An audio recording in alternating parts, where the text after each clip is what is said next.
You're born in 1892 in a small English town that smells of coal smoke and rain. Your mother is a seamstress, your father a railway porter. You grow up listening to trains, long sighs of iron and steam, and dreaming that one day you'll see Paris. The world feels wide and peace feels permanent. At 14, you learn to read by candlelight from your father's old newspaper clippings. At 16, you volunteer at the parish infirmary scrubbing floors that always smell faintly of bleach and blood. You're told that helping the wounded is a woman's noble duty. You believe it because you haven't seen real wounds yet. By 1914, the newspapers change tone. Posters shout for men to enlist, for women to serve. Your country needs you, they say. So you trade your apron for a gray uniform and a white veil. Your mother cries, not because she fears for you, but because she knows you'll see too much. The journey to France takes 3 days by train and ship. The air stinks of oil sweat and cheap tobacco. You arrive at a field hospital that used to be a school chalkboard still hanging behind beds, children's drawings fading under the smell of ether. The first man you treat has no face. You don't scream. You don't even flinch. The matron tells you if you can hold the bucket, you can stay. You hold it until it overflows. That night you write your first letter home, but never send it. You tear it up before the ink dries. Because what can you say? That you saw a boy younger than your brother die calling for his mother, that his uniform smelled of mud and milk. You fold the pieces of the letter and throw them into the stove. The paper burns fast. The smell stays. You thought you came to heal. You came to count. And from that day your hands stop shaking, but your soul doesn't. You learn fast because you have to. There's no textbook for stitching a man's chest shut while the floor floods with blood. No manual for cleaning a wound that smells like meat left too long in the sun. Your classroom is chaos, and your teacher is time. The field hospital runs 20 hours a day, sometimes more. You sleep in 4-hour bursts when the shelling pauses. The walls shake often enough that you stop noticing. The cots are always full. When they're not, it means a convoy hasn't arrived yet. Not that the war has slowed down. The air smells like carbolic acid and rot, like someone trying to sterilize hell. You scrub your hands raw, your nails permanently rimmed with red. You eat when you can sleep, when you forget cry, when you're alone. Though alone never really exists here. They teach you efficiency, how to recognize who will live and who won't within 10 seconds. A man missing a leg but breathing evenly, tag white treat. A man with a hole in his chest that whistles tag blue, comfort only.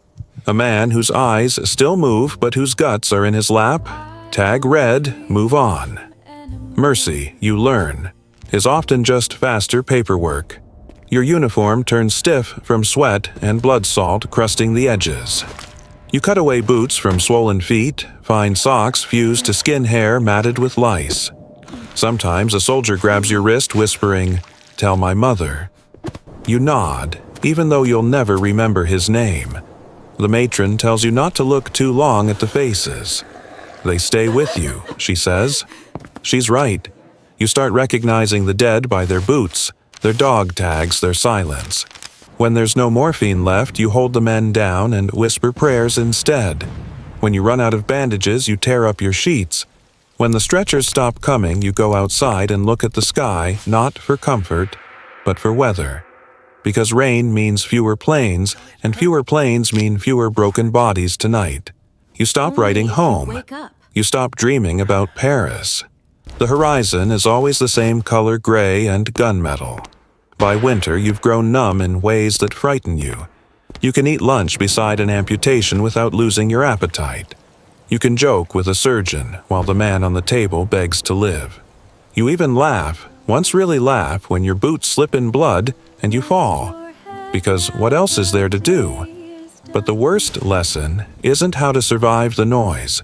It's how to live with the silence after it. You think you've learned to feel nothing.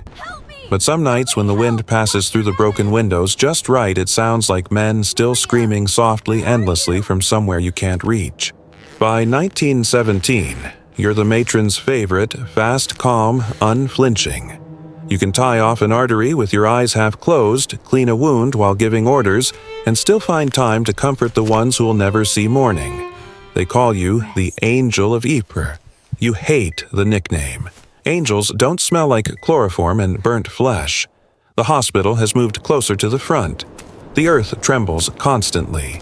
Mud oozes under the canvas walls, thick as blood, swallowing everything that falls. Boots bottles men. Your shoes never dry. Your fingers never stop trembling, though you've learned to hide it by gripping the scalpel tighter. The younger nurses look to you for strength. You teach them to ration morphine, to pack wounds with iodine, to look at a dying man's forehead, not his eyes. You tell them the same lie your matron once told you. It gets easier. It doesn't. You just get quieter. Once a surgeon jokes that you have the steadiest hands in France. You smile because he doesn't know they only stop shaking when you're holding a needle. When you let go, they tremble like wings trying to remember flight. Letters still arrive sometimes. Brothers, husbands, lovers lost somewhere between trenches and eternity. You stop reading them. You've seen enough faces to know how most of those stories end. There's one boy, though, 17 maybe, who keeps surviving. A shrapnel wound, then gas burns, then fever. Each time they bring him back to you. He calls you miss in that shy country accent, asks if the war will be over soon. You always say yes. It's the easiest lie to tell. One night, the shelling stops. You and the other nurses step outside to breathe air that doesn't taste of iron. The moon hangs low, full, and pale, lighting the field of crosses beyond the tents.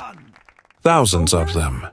You realize they're aligned so perfectly that they look almost beautiful. That's when you understand how far gone you are, when even death can look orderly. The next morning, you're promoted. Chief nurse. You organize the wards. Train the new recruits, decide who gets medicine when supplies run low. You speak to generals now, not patients. You've become efficient, indispensable, and utterly hollow. Your body runs like clockwork, your face unreadable. Inside, everything is rusting. Sometimes when the men scream under anesthesia that isn't working, you catch yourself whispering, "Hush, hush, it's almost over," and realize you mean the whole war, not just the operation. You've mastered the craft. You save dozens every week. But at night, when you wash your hands, the smell won't come off. It never does. You've become exactly what the Army wanted, a machine that bleeds compassion and never runs out of work. Armistice. November 11th, 1918. The guns stop. The world exhales and you forget how to breathe. The silence feels wrong. Too wide, too clean. No groans, no stretchers, no shouted orders. Only the wind moving through what's left of the tents. The soldiers celebrate, but you can't. Your body doesn't understand peace. Every heartbeat still waits for a siren that never comes. They tell you to pack up the hospital, to go home. You stand in the empty ward, staring at rows of beds at stains you'll never scrub out. For years, you measured time by screams. Now you measure it by how long nothing happens. Back in England, the streets feel smaller than you remember. Neighbors congratulate you, call you a heroine. You smile politely because heroes sleep at night. You don't. The sound of a door slamming makes you flinch. You wake from dreams of hands reaching out of mud of bandages that never end.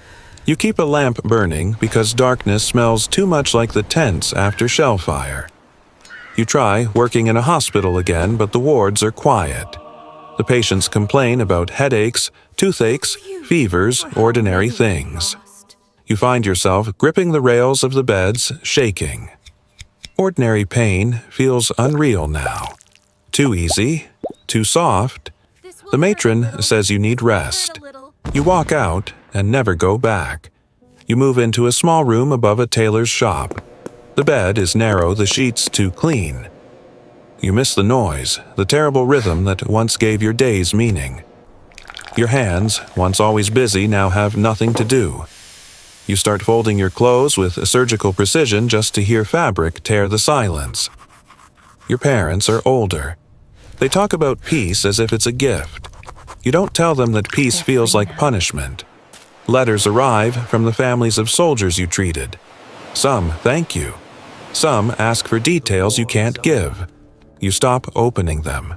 The words blur together anyway. Bravery, sacrifice, angel duty.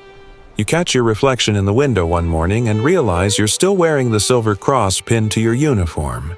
You remove it and drop it in a drawer. The sound it makes is too loud. By the mid-1920s, the world has moved on. Women vote, dresses, shorten music, grows fast and bright.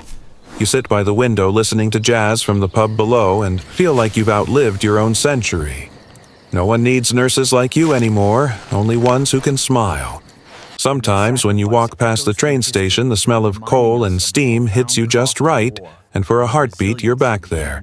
The clang of stretchers, the red sky over France, the sound of life breaking and mending all at once. Then it's gone, and you're just a woman with shaking hands and a quiet room full of ghosts.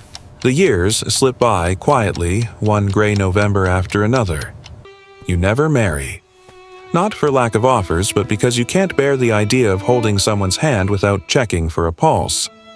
You work in a small clinic for a while, then leave when the sight of white sheets makes your stomach twist.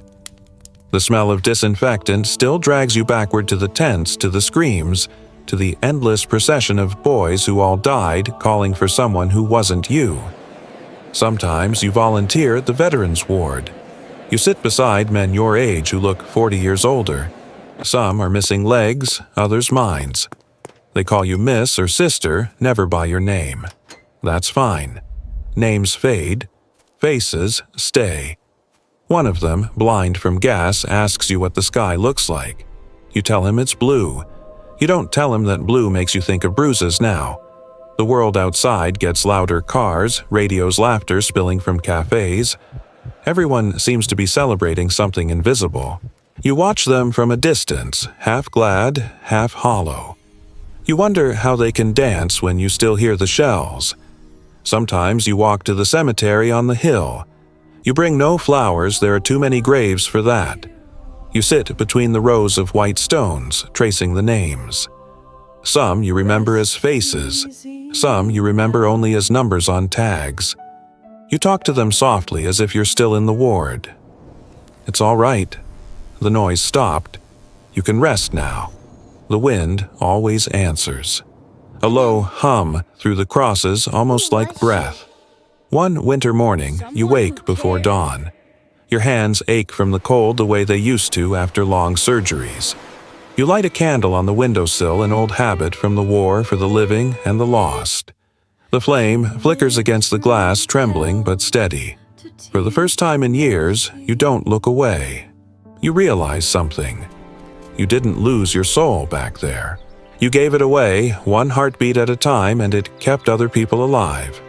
It wasn't duty. It was love in its most brutal form. Love that asked for nothing, not even memory. When you finally close your eyes that morning, your breath slows like the tide retreating from shore. Somewhere, perhaps a young nurse on another continent wakes to the same smell of antiseptic and fear. She holds a stranger's hand through the night and doesn't know why she feels less alone. Maybe in that moment a trace of you passes through her, the ghost of a heartbeat that once refused to stop. You were born to heal the wounds of others, lived surrounded by pain and died forgotten, but the world